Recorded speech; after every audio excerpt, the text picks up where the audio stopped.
नमस्कार दोस्तों, आप सभी का स्वागत है आपके अपने YouTube channel Ashok Chawla education पर। दोस्तों, आज हम जिस लेसन प्लान की बात करेंगे उसका प्रकरण है स्वतंत्रता दिवस। देखिए दोस्तों, ये संस्कृत गद्य का जो प्रकरण है उसके बारे में बात करेंगे आज। देखिए, स्वतंत्रता दिवस पर आज हम बात करेंगे। संस्कृत गद्य की ये पाठ्य योजना होने वाली है।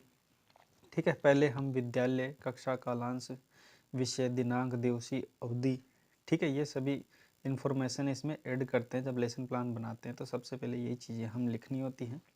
ठीक है, उसके बाद हम लेसन प्लान स्टार्ट करते हैं। तो लेसन प्लान स्टार्ट करने से पहले मैं ये बता देता हूँ, इसमें कुछ उद्देश्य होते हैं, यानी जो भी पाठ पढ़ाते हैं उसके पीछे कुछ उद्देश्य होते हैं कि बच्चों को किन चीज़ों की शिक्षा देनी है, किस प्रकार से टॉपिक को पढ़ाना है, किस प्रकार से बच्चे में पाठ के प्रति रुचि उत्पन्न करना है। तो हमारा प्रकरण है स्वतंत्रता दिवस। ठीक है, इसके देखिए पहले सामान्य उद्देश्य की अगर हम बात करें तो सामान्य उद्देश्य होते हैं हमारे विषय से संबंधित। ठीक है, विषय हमारा जैसे संस्कृत गद्य है, ठीक है, तो उससे संबंधित जो भी उद्देश्य होंगे हमारे सामान्य उद्देश्य। ठीक है, उद्देश्य आप देख पा रहे होंगे यहाँ पे स्पष्ट रूप से लिखा है। फिर भी कोई परेशानी हो तो मेरे को कमेंट कर सकते हैं। आगे चलते हैं। विशिष्ट उद्देश्य, देखिए विशिष्ट उद्देश्य होते हैं वो स्पेशल होते हैं, ये हमारे प्रकरण से संबंधित होते हैं। ठीक है, हमारा प्रकरण है स्वतंत्रता दिवस। तो स्वतंत्रता दिवस से संबंधित जो भी उद्देश्य होंगे, बच्चे को ज्ञान देना है, वो सभी कैसे उद्देश्य होंगे? विशिष्ट उद्देश्य। इसमें ज्ञानात्मक भी होता है, बोधात्मक भी होता है। ठीक है, आगे बात करें तो ज्ञानोपयोगी भी होते हैं। ठीक है, अभिरुच्यात्मक भी होते हैं उद्देश्य। तो ये कुछ सामान्य उद्देश्य और कुछ विशिष्ट उद्देश्य हैं। उसके बाद हम बात करें तो उपकरणों की बात आती है कि पाठ्य योजना पढ़ाते समय एक छात्र अध्यापक को या छात्र अध्यापिका को किन किन चीज़ों की सहायता हुई है, वो सभी सहायक चीज़ें क्या कहलाती है? सहायक उपकरण। ठीक है, श्यामपट्ट हो गया, मार्जनी हो गया, संकेतिका हो गया, लपेट फलक जिसे हम चार्ट कहते हैं, इसमें चार्ट का प्रयोग कर सकते हैं। प्रकरण में कुछ चीज़ें लिख के श्लोक वगैरह ऐसे कुछ प्रेजेंट करते हैं, उस हिसाब से भी कर सकते हैं। यहाँ पे अगर आप चाहो तो जैसे स्वतंत्रता दिवस पढ़ा रहे हैं तो स्वतंत्रता दिवस में आप झंडे का प्रयोग भी इसमें कर सकते हैं। ठीक है, उसके बाद ये पाठ्य पुस्तक भी सुधाखंड है, प्रतिकृति यानी मॉडल है, मॉडल के रूप में भी आप इसको प्रस्तुत कर सकते हैं। ठीक है, एक आप ये लपेट फलक की जगह ज़्यादा उचित रहता है संस्कृत में, आपको ये लपेट फलक लिखो, इससे बढ़िया तो आप आकुंचन फलक लिखना ज़्यादा उचित रहता है, फलकम। ठीक है, आकुंचन फलकम अगर आप लिखते हो तो वो ज़्यादा उचित माना जाता है लपेट फलक की जगह संस्कृत में लिखना। तो ये अवश्य ध्यान रखें। पूर्व ज्ञान, देखिए पूर्व ज्ञान मतलब छात्रों में स्वतंत्रता दिवस के प्रति कौन कौन सी चीज़ों का ध्यान है या कौन कौन सी चीज़ों का पूर्व ज्ञान है, उन चीज़ों को जानना। उसके बाद आते हैं हम प्रस्तावना। देखिए प्रस्तावना का कई प्रकार से की जा सकती है प्रस्तावना, ये आपको अच्छे से पता होनी चाहिए। प्रस्तावना श्लोक माध्यम से भी की जा सकती है, कहानी माध्यम से भी की जा सकती है। ठीक है, और प्रश्न माध्यम जो कि हम ले रहे हैं वो सबसे इजी माध्यम माना जाता है और सभी बच्चे इसी में प्रयोग करते हैं। तो देखिए पहला, वयम कस्य महाद्वीपस्य नागरिका स्मः, कि हम कौन से देश के नागरिक हैं? तो हम एशिया महाद्वीप के हैं। अस्य कस्य देशस्य नागरिक है इसमें, कि हम कौन से देश की बात कर रहे हैं? तो यहाँ पे भारत देश की।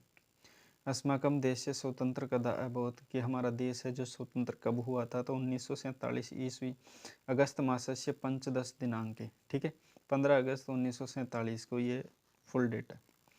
ठीक है, स्वतंत्रता दिवस से आयोजन केन प्रकारेण भवति, कि जो स्वतंत्रता दिवस है उसका आयोजन किस प्रकार से होता है, ये बच्चों से पूछा जाता है। हालांकि ऐसा नहीं है कि बच्चे कुछ नहीं जानते। ठीक है, स्कूलों में इतने लड्डू खाए होंगे तो बहुत पता होंगे उनको किस प्रकार से आयोजन किया जाता है, लेकिन पूर्ण रूप से उनको अच्छी जानकारी नहीं होती। ठीक है, वो सामान्य बातें बता सकते हैं, लेकिन जो हम कहते हैं नैतिक बातें वो बच्चों को इतना नहीं पता होती। तो वो सभी चीज़ों का हम मतलब संपूर्ण बातें अगर बच्चे कुछ बताते हैं तो बहुत अच्छी बात है, फिर भी बच्चों को ये कह दिया जाता है उद्देश्य कथन में कि हाँ आपने जो बताया वो ठीक है, लेकिन इससे संबंधित हम संपूर्ण पाठ के द्वारा पढ़ेंगे। ऐसे करते हुए हम उद्देश्य कथन करते हैं।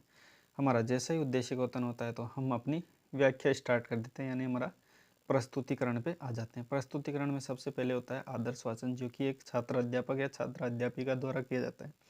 ठीक है, हो सकता है मैं गलती से कई बार छात्र अध्यापक ही बोल दूँ तो आप समझ लेना यहाँ पे छात्र अध्यापिका भी मैंने कह दिया है। ठीक है, दोनों पर ध्यान रखें।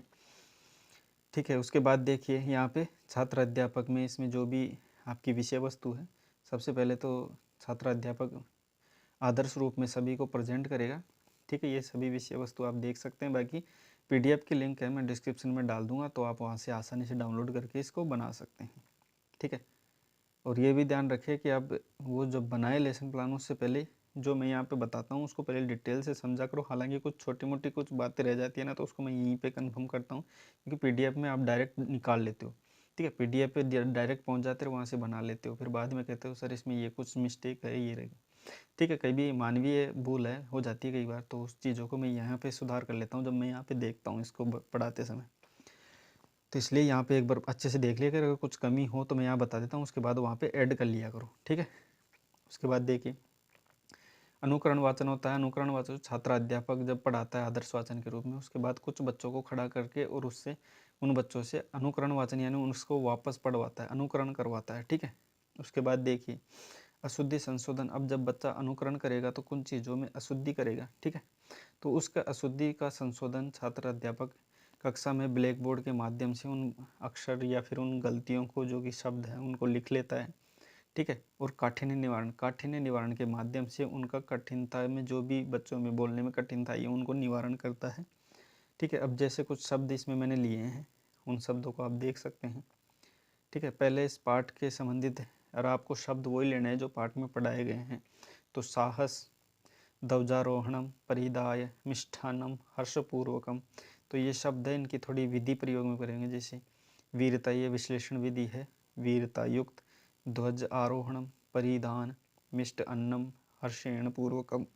ठीक है, अब यहाँ पे इसका अर्थ भी स्पष्ट करेंगे। साहस का होता है वीरता, निडरता।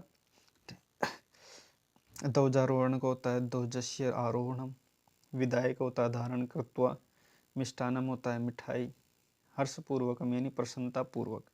ठीक है, उसी प्रकार इसका मूल्यांकन होता है। फिर मूल्यांकन के रूप में हम बच्चे से कुछ, जब बच्चा इनको हम समझाते हैं बच्चे को, तो बच्चा समझने के बाद मूल्यांकन के रूप में वाक्य प्रयोग भी करके बताता है। तो आप इसको देख सकते हैं। बाकी PDF की लिंक मैं डिस्क्रिप्शन में डाल दूंगा, तो वहाँ से आप आसानी से देख के बना सकते हैं। क्योंकि ज़्यादा मैं डिटेल्स में अगर यहाँ समझाने बैठूंगा ना, तो फिर आप में से कोई कमेंट कर देगा सर वीडियो इतना लंबा क्यों खींचते हो आप। इसलिए थोड़ा सोच लेता हूँ मैं कि कोई नहीं, जब PDF इसको सब कुछ सुविधा बच्चों को दे ही रहे हैं तो इतनी व्याख्या करके भी क्या फ़ायदा, जब बच्चे तो अपने वैसे ही बहुत समझदार हैं। ठीक है, चलो आगे चलते हैं। मौन। ठीक है, मौन पठन क्या होता है। देखिए एक बात मैं इसमें बता देता हूँ, ये मैं वही बता रहा था। इसमें क्या है, क्रॉप करने में वो थोड़ा छूट गया। इसमें क्या था कि मौन वाचन से पूर्व में आपको एक चीज़ और करनी थी। ठीक है, वहाँ पे आप जो स्पष्टीकरण माध्यम होता है ना, स्पष्टीकरण प्रश्न, वो भी ध्यान रखना था।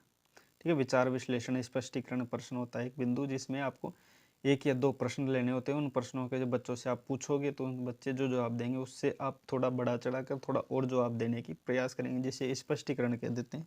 तो वो टॉपिक आप इसमें डाल लेना। दो प्रश्न आप लेने अपने हिसाब से इस पाठ्य वस्तु के अनुसार। ठीक है, बोध प्रश्न, फिर हम जब बच्चों को सारी चीज़ें बताते हैं तो बच्चों का बोध होता है ज्ञान। ठीक है, तो ज्ञान जानने के लिए जो प्रश्न किए जाते हैं वो बोध प्रश्न कहलाते हैं। इसमें देखिए 3-4 प्रश्न आप ले सकते हैं। स्वतंत्रता दिवस कदा आयोज्यते, कि स्वतंत्रता दिवस कब आयोजित किया जाता है इत्यादि। ये जो प्रश्न हैं ये 3 से 4 आप ले सकते हैं। उसके बाद आते हैं हमारे सेकंड लास्ट बिंदु, जो कि होती है मूल्यांकन। मूल्यांकन में भी 4 से 5 प्रश्न ले सकते हैं। ठीक है, और न्यूनतम आप 3 ले सकते हैं, ध्यान रखना। बहुत बच्चे मेरे को इसलिए कमेंट करते हैं कि सर प्रश्न आपने 3 ही क्यों लिए। ठीक है, प्रश्न आपने 5 ही क्यों लिए, 6 क्यों नहीं लिए। ठीक है, ये सब अपनी अपनी सोच है, लेकिन आप जो मैं बता रहा हूँ ऑथेंटिक बात है कि आप कम से कम 3 ले सकते हैं, आपको कोई नहीं रोकेगा। ठीक है, और ज़्यादा से ज़्यादा 5, 6, 7 कुछ भी ले सकते हैं, उसमें भी आपको कोई दो राह नहीं है, आपको कोई नहीं टोकेगा। लेकिन अगर 3 से कम करते हो तो फिर आपको टोका जा सकता है। बाकी नियम ये है, 3 से आप 5, 6, 7 तक ले सकते हैं, कोई दिक्कत नहीं। चलो आगे चलते हैं। ये अपने मूल्यांकन प्रश्न हो गए। ठीक है, आप देख पा रहे होंगे इनको अच्छे से। उसके बाद आते हैं अपने अंतिम बिंदु पर, जो कि है गृह कार्य।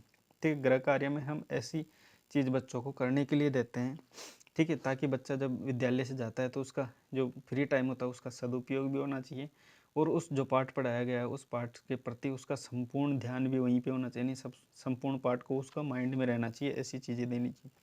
ठीक है, जैसे इसमें दे रखा है, हमने दिया है स्वतंत्रता दिवस इति विषय सप्तवाक्यानि उत्तरम पुस्तकेषु लिखित्वा आनयत। ठीक है, यानी स्वतंत्रता दिवस के ऊपर आप 7 वाक्य लिख के, 7 प्रश्न एवं उत्तर लिख के लेके आए। ठीक है, पुस्तक में ढूंढ के। ये ऐसा प्रश्न दिया गया है जो कि गृह कार्य के रूप में बच्चे को दिया गया है। ठीक है, तो इसी के साथ हमारी पाठ्य योजना ख़त्म होती है। मिलते हैं नेक्स्ट में। अगर आपको किसी टॉपिक पे विशेष चाहिए हो तो पाठ्य योजना आप मेरे को कमेंट कर सकते हैं। ठीक है, जैसे भी मेरे को समय रहेगा मैं आपको बता दूंगा और उस अनुसार आपको प्रोवाइड करवा दूंगा। तो टेंशन मत लो किसी भी बात। अगर इस पाठ्य योजना में या अन्य किसी भी पाठ्य योजना में आपको दिक्कत होती है तो वो भी मेरे को आप पूछ सकते हो कि कोई किसी अन्य पाठ्य योजना में भी कोई प्रॉब्लम है पूछ सकते हो। मैं जवाब देने का प्रयास करूँगा। बाकी नए टॉपिक पे भी आपको चाहिए तो अभी आप पूछ सकते हो। ठीक है दोस्तों, और इसको लाइक कमेंट और ज़्यादा से ज़्यादा कहने की ज़रूरत नहीं है, शेयर आप अच्छे से कर दोगे। ठीक है, तो मिलते हैं नेक्स्ट वीडियो में। वीडियो देखने के लिए आपका बहुत बहुत धन्यवाद।